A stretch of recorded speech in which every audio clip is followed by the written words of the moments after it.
ನಮಸ್ಕಾರ. ಇದು ಜಾಣ ಸುದ್ದಿ, ವಿಜ್ಞಾನ, ವಿಚಾರ ಹಾಗೂ ವಿಸ್ಮಯಗಳ ಧ್ವನಿ ಪತ್ರಿಕೆ. ದಿನದಿನವೂ ವಿಜ್ಞಾನ.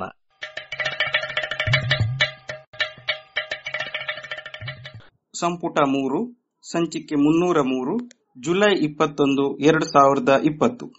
ಸುದ್ದಿ ಸಂಶೋಧನೆ.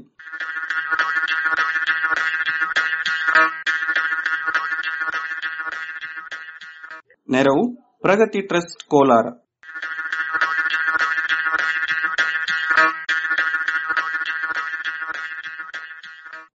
ಲೋಹಭಕ್ಷಕ ಬ್ಯಾಕ್ಟೀರಿಯಾ.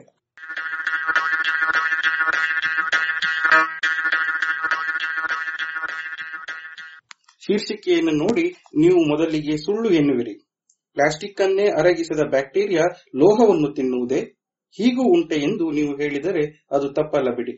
ಏಕೆಂದರೆ ಇದುವರೆಗೂ ಇಂತಹ ಲೋಹವನ್ನು ತಿನ್ನುವ ಬ್ಯಾಕ್ಟೀರಿಯಾಗಳು ಇವೆಯೋ ಎಂಬ ಬಗ್ಗೆ ಕೇವಲ ಸಂಶಯವಿತ್ತು. ಆದರೆ ಮೊನ್ನೆ ನೇಚರ್ ಪತ್ರಿಕೆಯಲ್ಲಿ ಪ್ರಕಟವಾಗಿರುವ ಸಂಶೋಧನೆಯೊಂದು ಇಂತಹ ಬ್ಯಾಕ್ಟೀರಿಯಾಗಳು ಇವೆ ಎಂದು ತಿಳಿಸಿದೆ. ಅಮೆರಿಕೆಯ ಕ್ಯಾಲಿಫೋರ್ನಿಯಾ ಇನ್ಸ್ಟಿಟ್ಯೂಟ್ ಆಫ್ ಟೆಕ್ನಾಲಜಿಯ ಭೂವಿಜ್ಞಾನಿ ಜಾರೆದ್ ಲೀಡ್ ಬ್ಯಾಟರ್ ಮತ್ತು ಹ್ಯಾಂಗ್ ಹ್ಯೂ ಅವರು ಮ್ಯಾಂಗನೀಸ್ ಲೋಹವನ್ನು ತಿಂದು ಬದುಕುವ ವಿಶಿಷ್ಟ ಬ್ಯಾಕ್ಟೀರಿಯಾಗಳನ್ನು ಪ್ರತ್ಯೇಕಿಸಿದ್ದಾರಂತೆ. ಹೀಗೆ ಲೋಹವನ್ನು ಭಕ್ಷಿಸುವ ಬ್ಯಾಕ್ಟೀರಿಯಾಗಳ ಇರುವು ಗೊತ್ತಾಗಿದ್ದು ಇದೇ ಮೊದಲು. ಲೋಹ ಭಕ್ಷಿಸುವುದು ಎಂದರೆ ಏನೆಂದಿರಾ? ಲೋಹವನ್ನು ಕರಗಿಸುವ ಬ್ಯಾಕ್ಟೀರಿಯಾಗಳಿವೆ, ಹಾಗೆಯೇ ಬೂಸುಗಳಿವೆ, ಶಿಲೀಂಧ್ರಗಳಿವೆ. ಇವುಗಳು ಸುರಿಸುವ ಕೆಲವು ದ್ರವಗಳು ಕಲ್ಲಿನಲ್ಲಿರುವ ಲೋಹದ ಅದಿರುಗಳನ್ನು ಅರಗಿಸಿ ಬೇರೆ ರೂಪಕ್ಕೆ ಪರಿವರ್ತಿಸುತ್ತವೆ. ಆದರೆ ಇವನ್ನು ಲೋಹ ಭಕ್ಷಕ ಎನ್ನಲಾಗುವುದಿಲ್ಲ, ಏಕೆಂದರೆ ಈ ಯಾವ ಜೀವಿಗಳು ಕೂಡ ಲೋಹವಿಲ್ಲದೆಯೂ ಬದುಕಬಲ್ಲದು. ಇವುಗಳ ಆಹಾರವೂ ಅಷ್ಟೇ ಬೇರೆ. ಆದರೆ ಇದೀಗ ಲೀಡ್ ಬೆಟರ್ ಮತ್ತು ಹ್ಯೂ ಪತ್ತೆ ಮಾಡಿರುವ ಈ ಬ್ಯಾಕ್ಟೀರಿಯಾಗಳು ಮ್ಯಾಂಗನೀಸು ಇಲ್ಲದೆಯೇ ಬದುಕುವುದೇ ಇಲ್ಲ. ಹೀಗೆ ಇವು ಲೋಹ ಭಕ್ಷಕ. ಇದರಲ್ಲೇನು ವಿಶೇಷ ಎನ್ನಬೇಡಿ. ಜೀವಿಗಳು ಬದುಕುವುದೇ ವಿವಿಧ ವಸ್ತುಗಳನ್ನು ಅರಗಿಸಿ ಅದರಿಂದ ಹುಟ್ಟಿದ ಶಕ್ತಿಯನ್ನು ತಮ್ಮೆಲ್ಲ ಚಟುವಟಿಕೆಗಳಿಗೂ ಬಳಸುತ್ತವೆ. ನಾವು ನೀವೆಲ್ಲ ಮಾಡುವುದು ಇದನ್ನೇ. ದಿನವೂ ತಿನ್ನುವ ಊಟದಲ್ಲಿರುವ ಕಾರ್ಬೋಹೈಡ್ರೇಟುಗಳನ್ನು ನಾವು ಉಸಿರಾಡಿದ ಆಮ್ಲಜನಕದ ಜೊತೆಗೆ ಪ್ರತಿಕ್ರಿಯಿಸುವಂತೆ ಮಾಡುತ್ತೇವೆ. ಕಾರ್ಬೋಹೈಡ್ರೇಟು ಎಂದರೆ ಪಿಷ್ಟ ಹಾಗೂ ಸಕ್ಕರೆಯಂತಹ ವಸ್ತುಗಳು ಎನ್ನುವುದು ನಿಮಗೆ ಗೊತ್ತಿರಬೇಕು. ಆಕ್ಸಿಜನ್ ಜೊತೆಗೆ ಸೇರುವುದು ಎಂದರೆ ಆಕ್ಸಿಡೀಕರಣ. ಇದರಿಂದಾಗಿ ಕಾರ್ಬೋಹೈಡ್ರೇಟುಗಳು ಒಡೆದು ಕಾರ್ಬನ್ ಡೈಆಕ್ಸೈಡ್ ಮತ್ತು ನೀರು ಉತ್ಪತ್ತಿಯಾಗುತ್ತವೆ. ಜೊತೆಗೆ ಒಂದಿಷ್ಟು ಶಕ್ತಿ ಬಿಡುಗಡೆ ಆಗುತ್ತದೆ. ಈ ಶಕ್ತಿಯೇ ನಮ್ಮ ದೇಹದ ಉಳಿದೆಲ್ಲ ಕ್ರಿಯೆಗೂ ಇಂಧನವಾಗುತ್ತದೆ. ಜೀವಿಗಳು ಶಕ್ತಿಯನ್ನು ಒಂದು ಕಾರ್ಬೋಹೈಡ್ರೇಟುಗಳಂತಹ ಸಕ್ಕರೆ ಅಣುಗಳಿಂದ, ಇಲ್ಲವೇ ಎಣ್ಣೆ, ತುಪ್ಪದಂತಹ ಕೊಬ್ಬಿನಿಂದ ಪಡೆಯುತ್ತವೆ. ಈ ಶಕ್ತಿಯನ್ನೇ ಉಪಯೋಗಿಸಿಕೊಂಡು ಪ್ರೋಟೀನ್ಗಳಲ್ಲಿರುವ ಅಮೈನೋ ಆಮ್ಲಗಳನ್ನು ಬೇರ್ಪಡಿಸಿ ವಿಭಿನ್ನ ರೀತಿಯಲ್ಲಿ ಜೋಡಿಸಲು ಬಳಸುತ್ತವೆ. ಈ ಕ್ರಿಯೆಯನ್ನು ಚಯ ಮತ್ತು ಅಪಚಯ ಎಂದು ಕರೆಯುತ್ತೇವೆ. ಇವೆಲ್ಲದರ ಒಟ್ಟಾರೆ ಫಲವೇ ಜೀವ, ಜೀವಗಳ ಎಲ್ಲ ಚಟುವಟಿಕೆ ಎನ್ನಬಹುದು. ಸಸ್ಯಗಳು ಈ ಕಾರ್ಬೋಹೈಡ್ರೇಟುಗಳಿಗೆ ಬೇರೆ ಜೀವಿಗಳನ್ನು ಅವಲಂಬಿಸುವುದಿಲ್ಲ. ಅವು ತಾವೇ ತಮ್ಮ ಆಹಾರವನ್ನು ತಯಾರಿಸಿಕೊಳ್ಳುತ್ತವೆ. ಅವಕ್ಕೆ ಒಂದಿಷ್ಟು ಕಾರ್ಬನ್ ಡೈಆಕ್ಸೈಡ್, ಒಂದಿಷ್ಟು ನೀರು ಮತ್ತು ಬಿಸಿಲಿನ ಶಕ್ತಿ ಸಿಕ್ಕರೆ ಸಾಕು. ಮೂರನ್ನು ಬಳಸಿಕೊಂಡು ಕಾರ್ಬೋಹೈಡ್ರೇಟ್ ಅನ್ನು ತಯಾರಿಸುತ್ತವೆ. ಅವು ಬಳಸದೆ ಉಳಿಸಿದ ಈ ಕಾರ್ಬೋಹೈಡ್ರೇಟು ಕೊಬ್ಬು ಮತ್ತು ಪ್ರೋಟೀನ್ ಅನ್ನು ನಾವು ಆಹಾರವಾಗಿ ಬಳಸುತ್ತೇವೆ. ಹೀಗೆ ಎರಡು ವಿಧದ ಜೀವಿಗಳಿವೆ. ನಮ್ಮಂತಹ ಪರಾನ್ನ ಅವಲಂಬಿಗಳು ಹಾಗೂ ಹಸಿರು ಸಸ್ಯಗಳಂತಹ ಸ್ವಂತ ತಯಾರಕರು. ಸಾಮಾನ್ಯವಾಗಿ ಸ್ವಂತವಾಗಿ ಆಹಾರ ತಯಾರಿಸಿಕೊಳ್ಳುವ ಜೀವಿಗಳೆಲ್ಲವೂ ಹಸಿರಾಗಿರಬೇಕು ಎನ್ನುವ ನಂಬಿಕೆ ಇದೆ. ಇದು ನಿಜವೂ ಹೌದು. ಏಕೆಂದರೆ ತಮ್ಮದೇ ಆಹಾರ ತಯಾರಿಸಿಕೊಳ್ಳಲು ಅನುಕೂಲ ಮಾಡಿಕೊಡುವ ಒಂದು ವಸ್ತು ಸಸ್ಯದಲ್ಲಿದೆ. ಅದುವೇ ಪತ್ರಹರಿತ್ತು. ಇದು ಬಿಸಿಲು ಅಥವಾ ಬೆಳಕಿನಿಂದ ಶಕ್ತಿಯನ್ನು ಸೆಳೆದುಕೊಟ್ಟಲ್ಲದೆ ಗಿಡಮರಗಳು ಆಹಾರ ತಯಾರಿಸಲಾರವು. ಹೀಗಾಗಿ ಕೇವಲ ಹಸಿರು ಸಸ್ಯಗಳಷ್ಟೇ ತಮ್ಮ ಆಹಾರವನ್ನು ತಾವೇ ತಯಾರಿಸಿಕೊಳ್ಳುತ್ತವೆ ಎಂದು ಹೇಳುತ್ತೇವೆ. ವಾಸ್ತವದಲ್ಲಿ ಹೀಗೆ ತಮ್ಮದೇ ಆಹಾರ ತಯಾರಿಸಿಕೊಳ್ಳಬಲ್ಲ ಇನ್ನೂ ಹಲವು ಜೀವಿಗಳು ಇವೆ. ಆದರೆ ಅವು ಯಾವುದರಲ್ಲಿಯೂ ಹರಿತ್ತು ಇಲ್ಲ, ಬೆಳಕಿನ ಶಕ್ತಿಯನ್ನು ಸೆಳೆಯುವ ಸಾಮರ್ಥ್ಯವೂ ಇಲ್ಲ.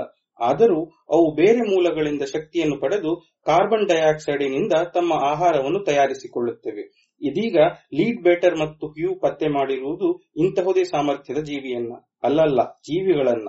ಇವರು ನೀರಿನಲ್ಲಿರುವ ಮ್ಯಾಂಗನೀಸ್ ಲವಣಗಳನ್ನು ಆಕ್ಸಿಡೀಕರಿಸಿ ತಮಗೆ ಬೇಕಾದ ಆಹಾರವನ್ನು ತಯಾರಿಸಿಕೊಳ್ಳುವ ಎರಡು ಬ್ಯಾಕ್ಟೀರಿಯಾಗಳನ್ನು ಗುರುತಿಸಿದ್ದಾರೆ.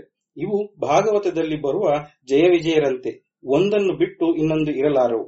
ಒಂದು ತಯಾರಿಸಿದ ವಸ್ತುವನ್ನು ಇನ್ನೊಂದು ಬಳಸಿಕೊಂಡು ಜೀವಿಸುತ್ತವೆ. ಎರಡು ಸೇರಿ ಮೆಗ್ನೀಸಿಯಂ ಅನ್ನು ಅರಗಿಸುತ್ತವೆ.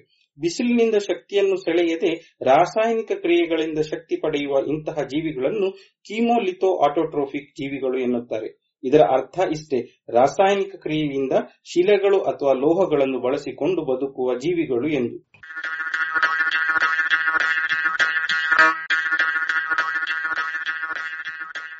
ಇದುವರೆಗೂ ಇಂತಹ ಜೀವಿಗಳಲ್ಲಿ ಪತ್ತೆಯಾಗಿದ್ದ ಹಲವು ಆಳ ಸಮುದ್ರದಲ್ಲಿರುವ ಗಂಧಕದ ಚಿಲುಮೆಗಳಲ್ಲಿ ದೊರಕಿದ್ದವು. ಇವು ಗಂಧಕ ಇಲ್ಲವೇ ಹೈಡ್ರೋಜನ್ಗಳನ್ನು ಆಕ್ಸಿಡೀಕರಿಸಿ ತಮ್ಮ ಬದುಕಿಗೆ ಬೇಕಾದ ಶಕ್ತಿಯನ್ನು ಪಡೆಯುತ್ತಿದ್ದವು. ಇವೆಲ್ಲವೂ ಕೂಡ ಸಾಮಾನ್ಯವಾಗಿ ಬ್ಯಾಕ್ಟೀರಿಯಾಗಳು ಸತ್ತು ಹೋಗುವಂತಹ ಉಷ್ಣತೆಯಲ್ಲಿಯೂ ಬಹಳ ಕೂಲ್ ಆಗಿ ಬದುಕುವಂತವು ತಾಪಪ್ರೇಮಿ ಜೀವಿಗಳು ಎನ್ನಬಹುದು. ಲೀಡ್ ಬೆಟರ್ ಮತ್ತು ಹ್ಯೂಗೆ ಇಂತಹ ಜೀವಿಗಳು ಇರಬಹುದೆನ್ನುವ ಗುಮಾನಿ ಇತ್ತು. ಅದರಲ್ಲಿಯೂ ಪತ್ರಹರಿತ್ತಿನಲ್ಲಿ ನಡೆಯುವ ಕ್ರಿಯೆಯಲ್ಲಿ ಮ್ಯಾಂಗನೀಸಿಗೆ ಪ್ರಮುಖ ಪಾತ್ರವಿದೆ. ಬಿಸಿಲಿನಲ್ಲಿರುವ ಶಕ್ತಿಯನ್ನು ಹೀರುವ ಕ್ರಿಯೆಯಲ್ಲಿ ಈ ಲೋಹದ ಅಣುವಿನ ಪಾತ್ರ ಹಿರಿದು. ಹೀಗಾಗಿ ಇದನ್ನು ಬಳಸಿಕೊಂಡು ಶಕ್ತಿಯನ್ನು ಉತ್ಪಾದಿಸುವ ಜೀವಿಗಳು ಇದ್ದರೂ ಇರಬಹುದು ಎನ್ನುವ ಗುಮಾನಿ ಇತ್ತು. ಹ್ಯೂ ಮತ್ತು ಲೀಡ್ ಬೆಟರ್ ಇದಕ್ಕಾಗಿ ಒಂದು ಪ್ರಯೋಗ ಮಾಡಿದರು.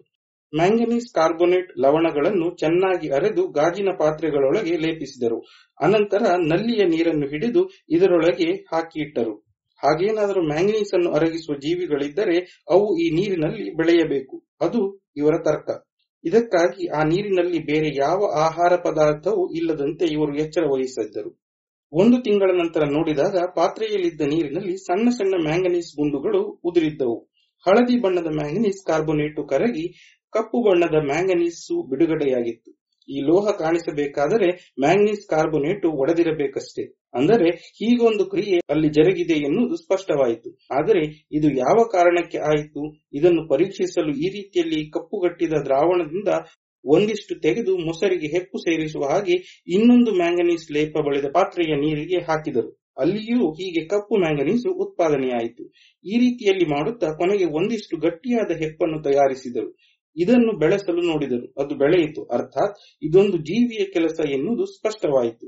ಇದನ್ನು ಖಚಿತಪಡಿಸಿಕೊಳ್ಳಲು ಇವರು ಹಲವು ಪರೀಕ್ಷೆಗಳನ್ನು ಮಾಡಿದರು. ಮೊದಲನೆಯದಾಗಿ ಈ ಕರಿನೀರಿನ ಹೆಪ್ಪನ್ನು ಸೇರಿಸದೆ ಹಾಗೆಯೇ ಇಟ್ಟ ನೀರನ್ನು ಈ ಹೆಪ್ಪು ಸೇರಿಸುವ ಮೊದಲು ಕರಿನೀರನ್ನು ಚೆನ್ನಾಗಿ ಕುದಿಸಿ ಹೆಪ್ಪು ಹಾಕಿದ ನೀರನ್ನು ಹೋಲಿಸಿದರು. ಇವೆರಡರಲ್ಲಿಯೂ ಮ್ಯಾಂಗನೀಸ್ ಬಿಡುಗಡೆಯಾಗಿಲ್ಲ. ಅರ್ಥಾತ್ ಬಿಸಿ ಮಾಡಿದ್ದರಿಂದ ಜೀವಿಗಳು ಸತ್ತ ಕಾರಣ ಅಲ್ಲಿ ಮ್ಯಾಂಗನೀಸು ಬಿಡುಗಡೆಯಾಗಿಲ್ಲ ಎನ್ನುವುದು ಸ್ಪಷ್ಟವಾಗಿತ್ತು. ಆದರೆ ಈ ಜೀವಿಗಳು ಯಾವುವು? ಕರಿನೀರಿನಲ್ಲಿದ್ದ ಎಲ್ಲಾ ಜೀವಿಗಳನ್ನು ಪರೀಕ್ಷಿಸಿದಾಗ ಅಲ್ಲಿ 11 ಬಗೆಯ ಬ್ಯಾಕ್ಟೀರಿಯಾಗಳು ಬೆಳೆಯುತ್ತಿರುವುದು ಕಂಡುಬಂದಿತು. ಅವುಗಳಲ್ಲಿ 9 ಈಗಾಗಲೇ ಪರಿಚಯವಿದ್ದಂತವು ಹಾಗೂ ಲೋಹವಿಲ್ಲದೆಯೂ ಬೆಳೆಯುವಂತವು. ಉಳಿದೆರಡು ಬ್ಯಾಕ್ಟೀರಿಯಾಗಳನ್ನು ಬೇರ್ಪಡಿಸಿ ಪ್ರತ್ಯೇಕವಾಗಿ ಬೆಳೆಯಲು ಪ್ರಯತ್ನಿಸಿದಾದರೂ ಅದು ಸಾಧ್ಯವಾಗಲಿಲ್ಲ. ಇದಕ್ಕೆ ಕಾರಣ ತಿಳಿದದ್ದು ಆಮೇಲೆ. ಆದರೆ ಇವುಗಳು ಸುಮಾರು 37ರಿಂದ 40 ಡಿಗ್ರಿ ಉಷ್ಣತೆಯಲ್ಲಿ ಬೆಳೆಯುತ್ತಿದ್ದವು. ಸಾಧಾರಣ ಬ್ಯಾಕ್ಟೀರಿಯಾಗಳು ಈ ಉಷ್ಣತೆಯಲ್ಲಿ ಬೆಳೆಯವು. ಅಂದರೆ ಇವು ಕೂಡ ತಾಪಪ್ರಿಯರೇ.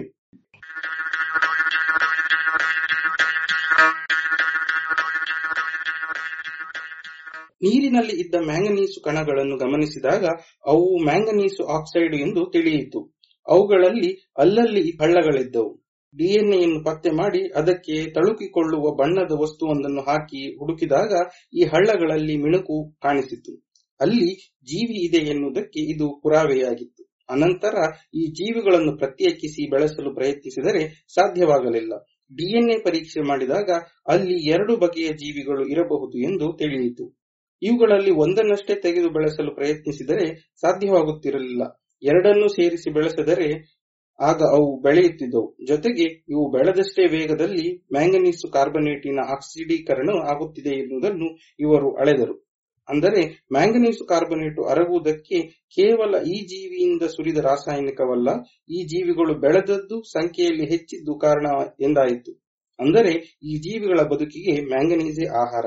ಇದುವರೆಗೂ ದೊರೆತ ತಾಪಪ್ರೇಮಿ ಬ್ಯಾಕ್ಟೀರಿಯಾಗಳೆಲ್ಲವೂ ಒಂದೋ ಗಂಧಕ ಇಲ್ಲವೇ ಹೈಡ್ರೋಜನ್ ಅನ್ನು ಬಳಸಿ ಶಕ್ತಿಯನ್ನು ಪಡೆಯುತ್ತಿದ್ದವು. ಆದರೆ ಮ್ಯಾಂಗನೀಸಿನಂತಹ ಲೋಹವನ್ನು ಬಳಸಿ ಶಕ್ತಿ ಪಡೆಯುವ ಜೀವಿಗಳಲ್ಲಿ ಇವುಗಳೇ ಮೊದಲಿಗರು.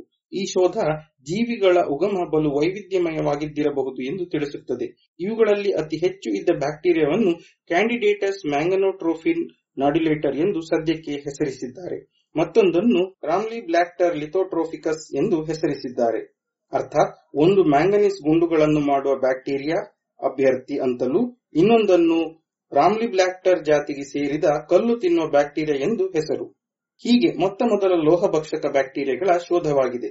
ಇವುಗಳ ಡಿಎನ್ಎ ಸಮುದ್ರದಾಳದಲ್ಲಿ ಸಿಗುವ ಹಲವು ಬ್ಯಾಕ್ಟೀರಿಯಾಗಳನ್ನು ಹೋಲುವುದರಿಂದ ಅಲ್ಲಿ ದೊರೆಯುವ ನಾಡ್ಯುಲು ಎನ್ನುವ ಲೋಹದ ಗುಂಡುಗಳು ಬಹುಶಃ ಇಂತಹ ಬ್ಯಾಕ್ಟೀರಿಯಾಗಳ ಕ್ರಿಯೆಯೇ ಇರಬೇಕು ಎನ್ನುವ ಗುಮಾನಿ ಈಗ ಉಂಟಾಗಿದೆ.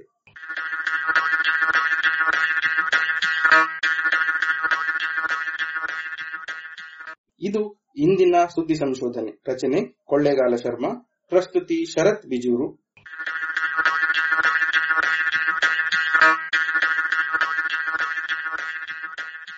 ನೆರವು ಪ್ರಗತಿ ಟ್ರಸ್ಟ್ ಕೋಲಾರ.